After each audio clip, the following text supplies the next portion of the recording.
Hello, how's it going? Hope you're doing well. Today I'm feeling a little bit aggressive and I am leaning fully into this Ojer Deepest Might deck. Going to be sending damage directly at our opponent's face and trying to end things as quickly as possible. In fact, I have been playing Deepest Might decks all week, trying to make them work and having middling success. My original intention was to play a Mobilize deck with cards like the Voice of Victory and also Impact Tremors, War Leader's Call. You can imagine the type of deck dealing 1 damage every time something enters the battlefield. If Ojer's on the field, 1 damage turns into 4 damage, sure. But it turns out when you play 2 and 3 CMC enchantments that don't really impact the board state that much when they come down in the current meta, you're not really going to have too much of a good time. So instead, I came across this deck on MTG Goldfish. It's leaning into the ping strategy a little bit more, and I think it's working quite well. So if you're not familiar with the Deepest Might, this card says, if a red source you control would deal an amount of damage, non-combat damage, that's important, less than Ojer's power to an opponent, that source deals damage equal to Ojer's power instead. Now, in this deck, Ojer is almost always going to be 4 power. I don't know many circumstances when it would get bigger. I guess we could buff it up with a full board. We'll talk about that in a second. Most of the time, it's going to be 4. Then we have a lot of cards that deal less than 4 damage. So if Ojer's on the field, it's going to be dealing up to 4 damage. Burst Lightning and Shock can both do 2 damage to any target, but they can deal 4 damage if they're going at the opponent with the Ojer on the field. Hired Claw, every time it attacks, deals 1 damage. The Fanatical Firebrand can be sacrificed to deal 1 damage to any target. The Razorkin Needlehead, every time the opponent draws a card, 1 damage. Scalding Viper, every time they play a 3 CMC or less card, 1 damage. You see the theme that's going on here. We do have a bit of a backup plan with the Emberheart Challenger. Only 2 copies in the deck, but the Emberheart Challenger is a good card that can help us find some of our other cards with the Valiant ability. And then while just throwing some spells out like a full bore or even just a Burst Lightning, get a little bit of extra damage with the Prowess trigger can really help us end a couple of games. Then we have the Lightning Strike to round things out. It already does 3 damage. Mostly this is going to be used to remove troublesome creatures, or if we get the opponent low enough, it might finish off some games as well. Then what I like about this deck is that it's playing 2 copies of Case of the Crimson Pulse and also 2 copies of Tursa Light Shatter.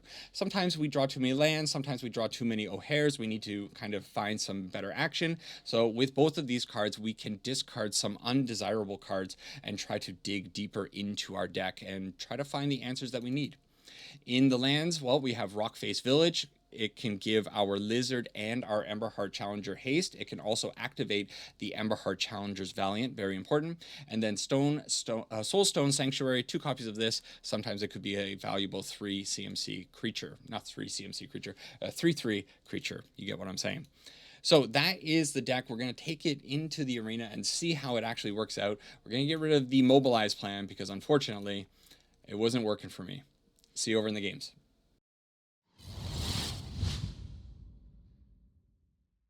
All right, game number 1, Boomber Man Track. Is that what that name is? Okay, I kind of like it. So opening hand looks good, but we are unfortunately on the draw. That is too bad. While the opponent's waiting to figure out what they're doing, a little chit chat. I've actually been playing a ton of red. Last week, most of you guys will know that I went and tried something a little bit different.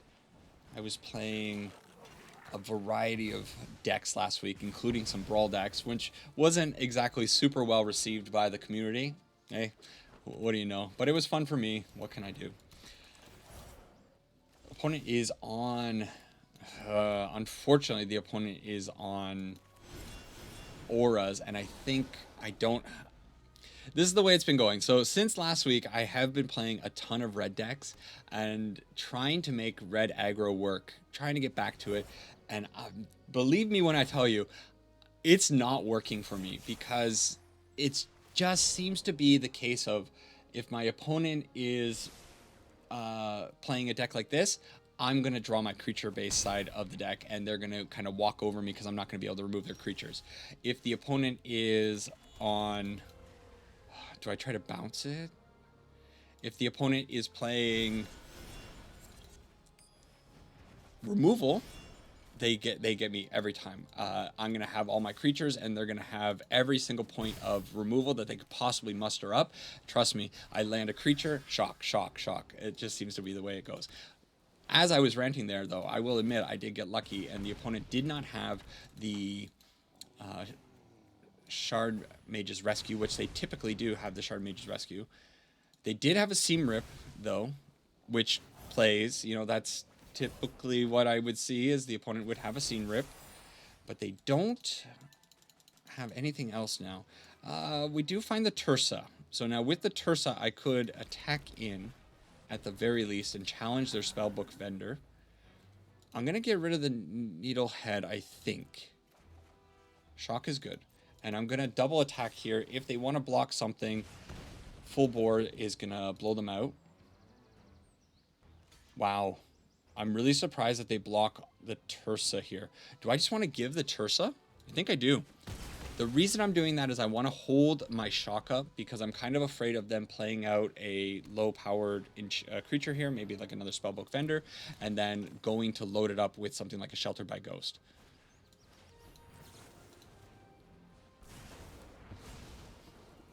That's what happens. It always happens. This time around, same deal. I think I'm going to hold up the Burst Lightning, try to keep the Aura's deck off of a creature. That's all you got to do against the Aura's deck. Just make sure they can't land a creature and then start loading it up. Super lucky that they did not have... the... I think this is fine. Shard Mage's Rescue. If they had the Shard Mage's Rescue, I would have been toast. So put out the Fanatical Firebrand. It's 1 extra point of damage. Higher Claw can get in for 2, and then we have the Burst Lightning up. I don't think the Aura's deck plays any creatures that have more than 2 toughness. So they can put out their Veteran Survivor here, and if they want to try to protect it with Shelter by Ghost again.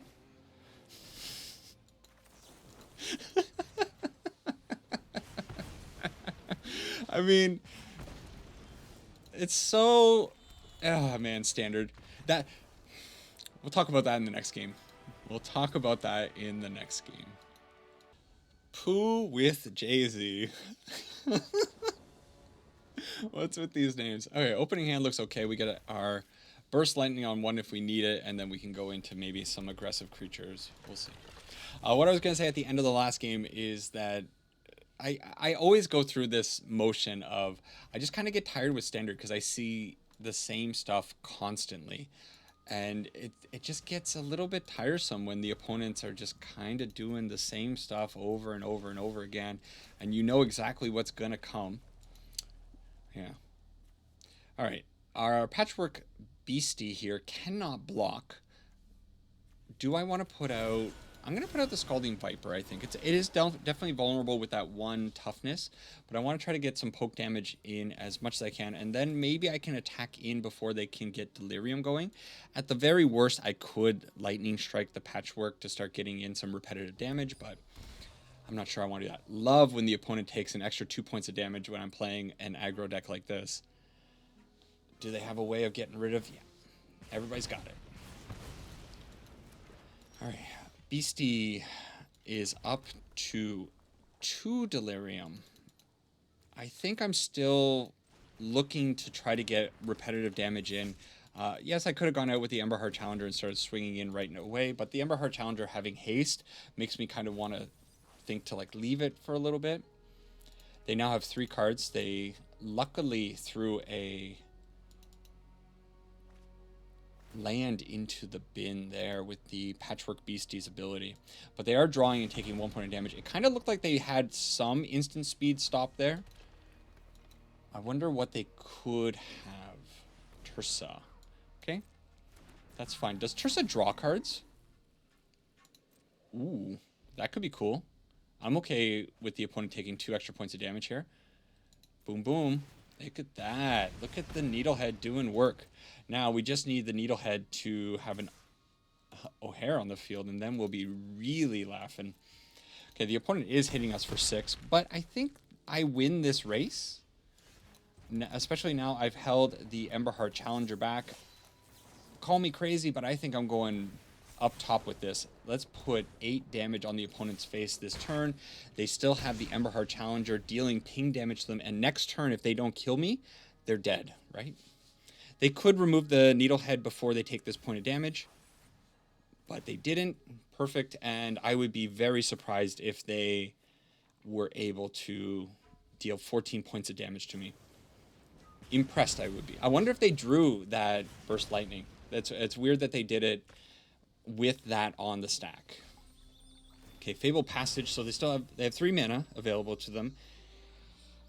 They're dealing 6 damage at base. They could have another haste creature. If they do have the double strike, I could be dead, potentially, but I think it's going to be a little bit hard for them to... Well, they don't have it now if they don't have a red source, right? So it looks like 10. Do they have another 3 points of damage from the force? No, oh, they're holding back the beastie, means they don't have the full burst of damage. And they got an uncastable card from Tursa. So, cool. That's okay. Doing it the hard way. But we get there. Boom, exact C's. Alright, sorry, Poo with Jay-Z. GG. I'm a little surprised I don't see more Delirium on the ladder. I feel like that deck would be slightly more resilient to some of the stuff that's going on in the meta. We'll keep this one. Creature heavy, but I like seeing the creatures, and the opponent, a Lightstall Inquisitor. So do I want to make my land come in tapped? I think it's fine.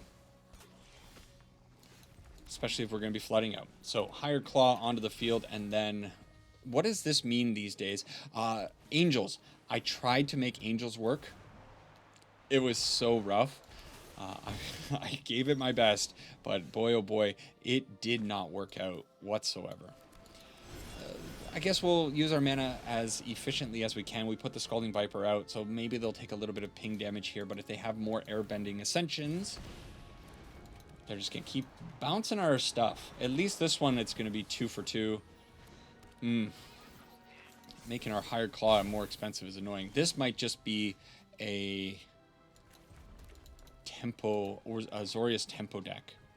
So from this position, I think probably the best thing to do is just to put both Higher Claws on the field, and then they can attack in pretty comfortably next turn.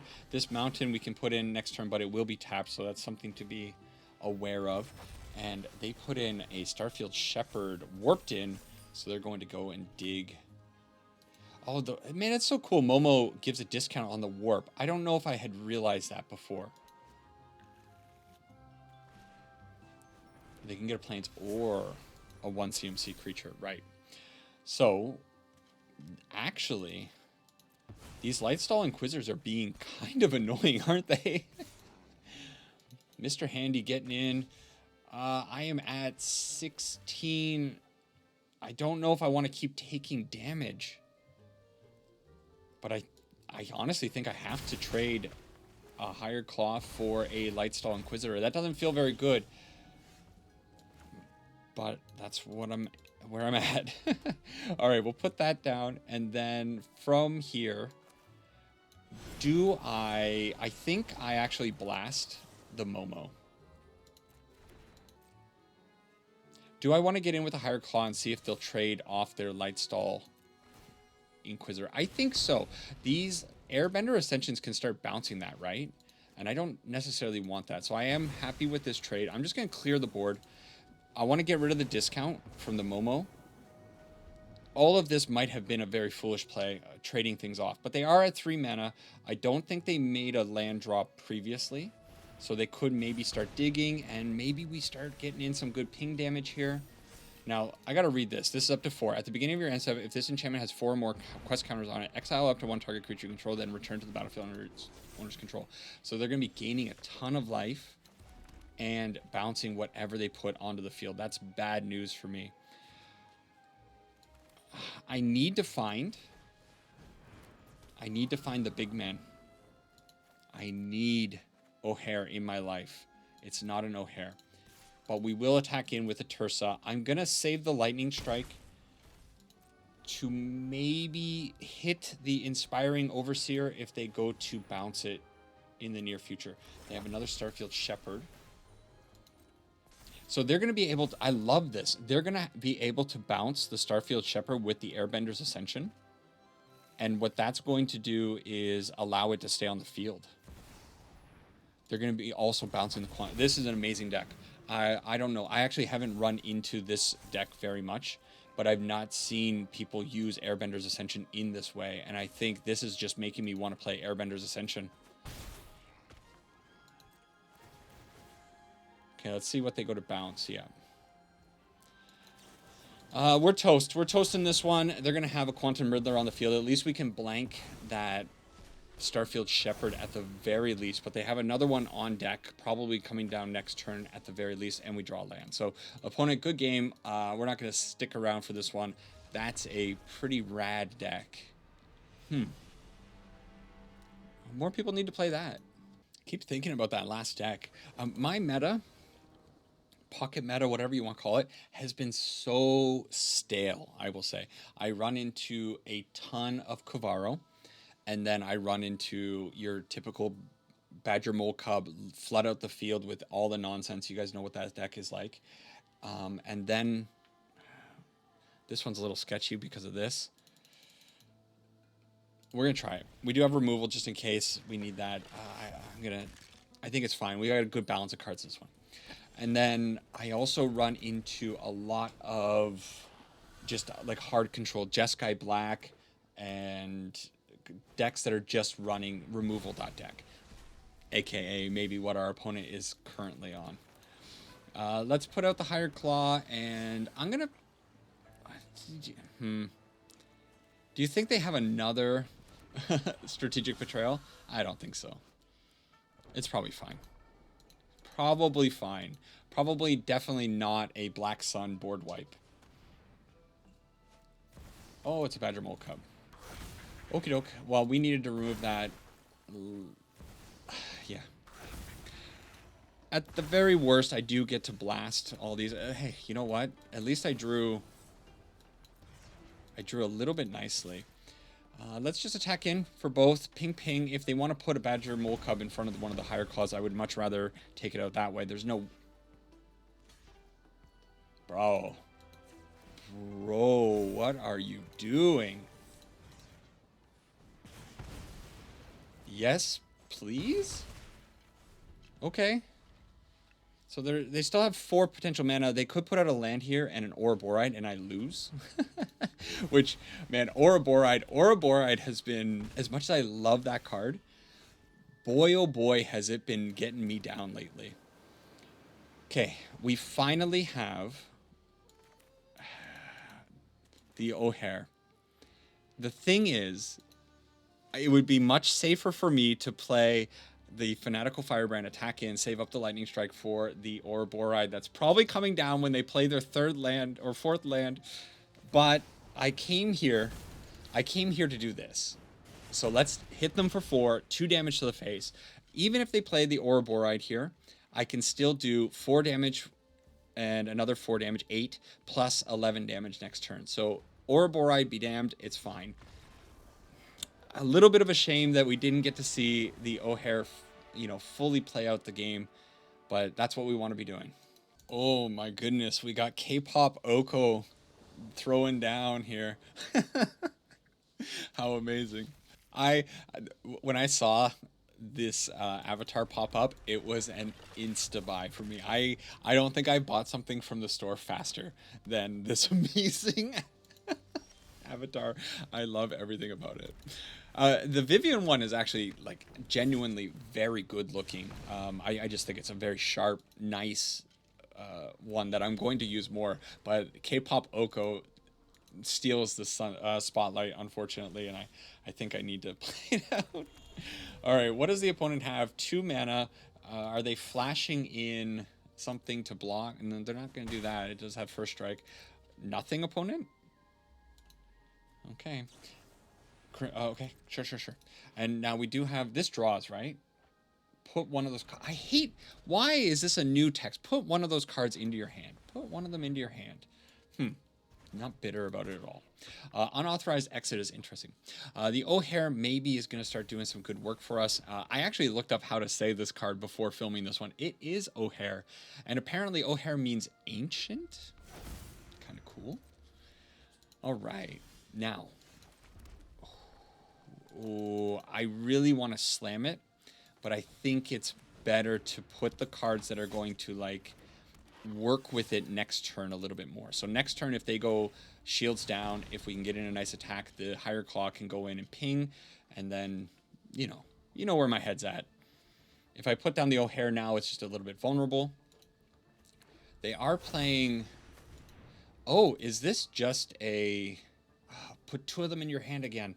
Needlehead, you're not doing your job. Is this just a Kona deck? Maybe. Okay, Soulstone Sanctuary. If it is a Kona deck, can't do much about it. Are they dead though? This is a lot of damage. So this is 4, and then another 3. And then they're going to go down to 1 damage potentially. Do I fire it off? Let's fire it off. If they have the Kona into Omniscience at 1 life, they have it. You know, it is what it is. That's a lot of damage from pretty much nowhere. Shouldn't have said that. We couldn't have done anything about it anyways. I guess I could have been a lot more careful about what I was putting onto the field. Okay, well, if they draw a card, although they're going to be putting a lot of cards into their hand, put 1 into your hand. Unfortunate. Put 2 of them into your hand. Sometimes Magic, I think I've heard many people say this. Magic definitely feels like a game that was created by lawyers. Maybe it was, I don't know. The wording is so specific on things, right? If they find the battle cruiser, then we're dead. But they didn't find the battle cruiser. I wonder what they had in their hand. I really wish the opponent could reveal it so I could see. Oh, and our K-pop Oko won it out. All right, 2 more games to go. Fallen Heroes up next. And by the way, if you've watched to this point in the video, I want to let you know Wednesday's video going to be a my Christmas themed video. It's not super Christmas themed, but it is an Uncle Iroh Christmas video. And I highly encourage you to keep an eye out for that one because I think it is one of the best videos that I've actually made. I had such a good time putting that one together. I think unfortunately, the audio didn't work out super well. The audio sounds fine though. I did use my backup audio for it. It's different from what I'm recording in this video. I don't know which way sounds better or which way people prefer, but yeah, man, oh man, is it ever a good video. Now, is this Dimir? If this is Dimir, I kind of want to just start slamming in. And that might be the case. Now, do I want to throw away the Needlehead? I think the full bore is going to go. I will keep the Needlehead around. Okay, we draw a land. That's kind of what I want to see. I want to get up to 4 mana quickly so that if we do draw the Ojer, that we can put it onto the field. So far, what I'm finding with this deck is, yes, the Ojer is important, but the cool thing about it is that the deck seems to deal a good amount of damage all on its own. We don't need to just lean into the Ojer. Okay, let's try it. I don't know. Do they just literally have nothing? They're dead if they let this through. Probably they're dead. They're down to 1. They have to kill the Razorkin. You know, I'm going to put both Razorkins onto the field. Maybe they have counter magic. It might be the case here. They've just been sitting on a bunch of counters. Okay, they got to remove the Razorkin Needlehead before they draw, and they don't have it. They could gain life. Is it possible? They shoot Tursa as they're going down. The fallen hero takes 1 down with them as they lose to K-pop Oko. I just can't help but keep bringing it up. I love it. Next one. Okay, I brought in Vivian. I think I was getting a little bit too distracted with old metal abs. All right. I'm just envious is all it is. You know, I went on the diet. I lost a bunch of weight, but I'm nowhere close to flashing abs like K-pop Oko. Okay, opening hand looks good. We get a little aggression from our Firebrand right off the bat. Full Bore is an interesting card. It hasn't done too much, but I know why it's in the deck. The +2 toughness is actually a little bit important. It can kind of help some of our stuff stay alive in some matchups. Ooh. I don't want to throw away the land. You know what? Maybe we'll put the Scalding Viper in the bin. And, okay. So now, do I just... Yeah, let's just do this. Razorkin onto the field. I'm going to hold the Firebrand up. If they maybe try to... I mean, they're not going to do it, but they could try to Shelter by Ghost the Inquisitor, and then I could potentially shoot it. But we'll leave it on the field. There's no reason to be too hasty. I'd rather shoot a Momo. Maybe we're against the same deck that just blasted up. Ooh, no. Okay, we're against straight up Angels now. That is irrelevant. Do I want to shoot it out of the area now? No, I don't. Because what I want to do is if they attack in with the Lightstall Inquisitor, I can Phantom Block. No, I can't do Phantom Block because Momo did get the +2 or +1 going up to 2. So from here, do I just lose? No, no. Unfortunately, I think the Momo is too scary to leave on the field. So I think what I'm going to do is try to take it out. Let's get in with the Razorkin Needlehead. Hate that name, but it does have first strike, so they can't really do too much about that. They could put a whole bunch of stuff in front of it. They put a whole bunch of stuff in front of it, they're gonna have a bad time. Okay, that's fine actually. Now, unfortunately, I think Giada has the opportunity here to really pop off. Maybe I should have used the Scalding Viper to bounce the Giada. That might have been the better play. Okay, there's their Angel, Cavernous Souls. They have 4, and it's just a Momo. That's fine. It's actually not fine because it's still giving the discount. I was worried about that before. Hey, Scalding Viper doing some damage. So if we get another land for the Deepest Might, I think we could be in real business here and doing some real damage to our opponent. Interesting that they play them out in that order so that they didn't get the land life from Halia. Yeah, that was just wrong, right? Maybe they had a different idea in their mind. Okay. Ojer's on the field. Your opponent, you now have to do something. You are bleeding life. Needlehead is dealing 4. Scalding Viper is going to be dealing 4. They desperately need a Shelter by Ghost. Shouldn't have said it. Shouldn't have said it. Shelter by Ghost, the strongest card in this game. Now they get to attack me for 3. More than 3. They get to gain 3 life, which is the bigger problem here. Ooh, okay. So this game wants me to have a chance here. I'm going to be getting in. If you're the opponent, do you take this damage right now? I don't think you do. No, you absolutely do not, because you're going to be taking... No, you have... Okay. So now they're going to take 4 damage from the Needlehead, and anything that they play out would be another 4 damage. However, they can gain life with the Youthful Valkyrie before they play out a card. So they aren't toast here. However, they are in a very precarious place with this Viper on the field. If they play a Shelter by Ghost, they die. If they, whatever card they drew there, I'm wondering what it is. They might try to play it out. No. Okay. So they'll go up to 7. I got to make sure I don't die here. I'm only paying attention. I'm so fixated on my opponent's life total that I'm not really paying attention to my own life total. Halia's going to deal 3 points of damage to them. They gain 1, though. Sorry, 4 points of damage. They go down to 3. They gain 1 back up. They cannot play another card here. They would die. Opponent goes out on their own terms. I respect it. GG opponent. And we got to see the Ojer do the cool thing, and we get to see a victory behind the awesome Vivian avatar. This one's actually probably one of my favorite ones I've seen in a long time.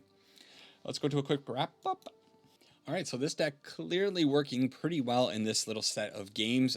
Things definitely just kind of function properly, and I think overall the deck does play pretty well. I do like it a lot.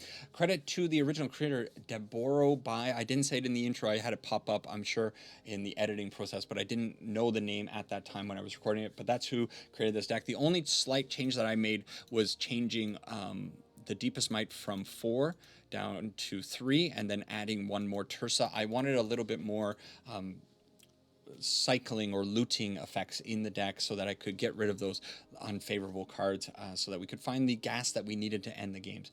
Also, this was built to be a best of 3 deck, so there is a sideboard on the original deck list. I will post that down in the description, as well as this one if you just want to import the best of 1 deck.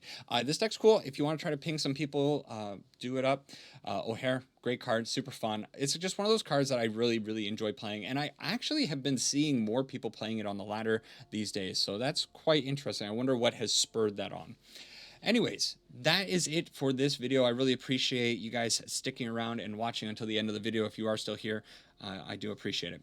Merry Christmas, happy holidays to you. They are coming up very soon. Check out my upcoming video. And hey, go back and watch the Brawl video. It was actually pretty fun if you made it to this point. Cloud is an awesome Brawl commander, and I think I want to play more Brawl, so I want to get more eyes on the Brawl videos to feel like I can make those videos instead of just sidelining that whole plan. That's it for this one. Take care for now. See you guys in the next one. And Sang Ipana, can't forget that. Bye-bye.